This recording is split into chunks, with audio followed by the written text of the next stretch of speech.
That from the ground, 480 feet high, what was inside this 4,500-year-old pyramid that researchers sent a robotic camera inside just to see?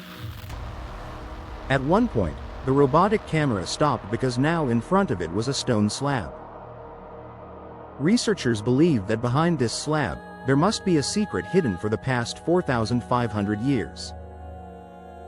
They needed to know this secret at any cost. So, they attached a drill machine to the robot, which drilled a small hole in that stone slab. Now, a camera was sent inside this hole, which saw a scene on the other side of the slab that no one had seen for the past 4,500 years. Welcome back once again to Journey Unlocked videos, viewers. Egypt, i.e., Egypt, has a total of 138 tall pyramids, which have faced dozens of earthquakes and many dangerous storms over the past thousands of years, but not a single one has budged an inch. Among them, the tallest and largest is the Great Pyramid of Giza. Its base area is 31 acres, meaning amazingly, not one or two, but a total of 9 football fields can fit inside this pyramid. According to estimates, a total of 2.3 million large stones were used in its construction, many of which weighed up to 50 tons. But if we estimate its total weight, the pyramid weighs 6 million tons, which is equal to the weight of 12 Burj Khalifas. But what was the ultimate purpose of building such tall and magnificent pyramids? Thousands of years ago, when humans didn't even have any tools, how were the walls of these pyramids leveled inch by inch? How were 50-ton stones cut into square shapes and transported 480 feet high without cranes? And which engineers were involved in building them, who made these pyramids earthquake-proof and set all their sides at an exact angle of 51.5 degrees? You will learn all this in today's video. So, let's begin. Challenge number 1. For centuries, various research teams were puzzled to understand the construction technique of this pyramid. How exactly was each side of this pyramid set precisely north, south, east, and west without a compass? Many experts believe that the architects of that time first found land that could bear the weight of millions of tons of stones. Then, using the pole stars, the stars that help determine the Earth's poles, each side of the pyramid was marked. No compass, no optical instruments. Just with this basic technique, thousands of years ago, the pyramid's base was set, and that too with perfection. Challenge number 2. The next challenge was leveling the ground. This pyramid was to be built on 13 acres of land. If its level was even slightly off, it would have been absolutely impossible for this mountain of 2.3 million stones to stand. Now, to level this ground, the engineers of that time had neither laser levelers nor bull's-eye levels. Experts believe that trenches were dug on all 4 sides of the construction site, filled with water, and then the water level of one side was matched with the others. The part of the ground that didn't match the water level was cut and leveled using chisels and hammers. Many experts believe ancient Egyptians also used this simple tool, which has wood on both sides and a stone tied with a rope exactly at its center. If the stone touches the ground and its rope comes exactly to the center line, it means the 20-foot ground is perfectly level.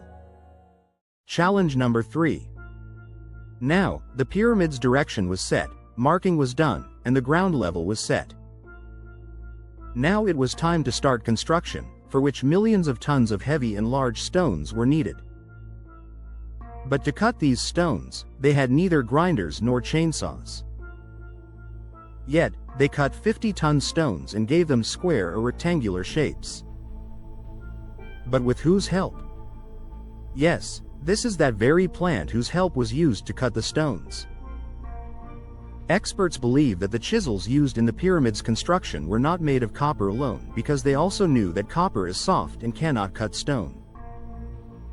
So, a chemical, arsenic, was also mixed in it. This chisel, made of copper and arsenic, was hammered onto stones with wooden mallets, and after hours of hard work, large stones were brought into shape. Challenge number 4. Now, this special type of stone, which is called limestone today, was being quarried 250 kilometers away from the pyramid construction site in the city of Tura. Now the issue was transporting these stones. Each stone weighed 50 tons, i.e., 50,000 kilograms, which is roughly equal to the weight of 3 passenger buses, and several lakh, hundreds of thousands, of such stones were needed just for one pyramid. To transport such immense weight, neither any animal of that era could be of use, nor did they have vehicles available. Even if this task had to be done in today's modern era, the transport company would charge a hefty top 5-figure amount. Amazingly, this work was done using barges and boats. Yes, the advantage of the river existing between Tura and Giza was taken, and stones were loaded onto large boats and brought to the pyramid site. Experts believe this work was not so easy.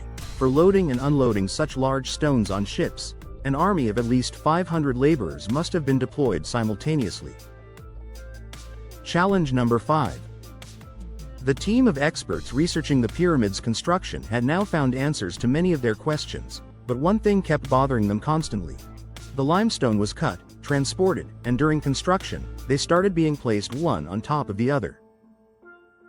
The issue was how the stones were finally lifted to such height. Many experts believe this was planned even before the pyramid's construction. They might have been lifted either via spiral ramps or in a zigzag manner. But it's certain that 50,000 kilograms stones were pulled up with the help of an army of laborers. Challenge number 6.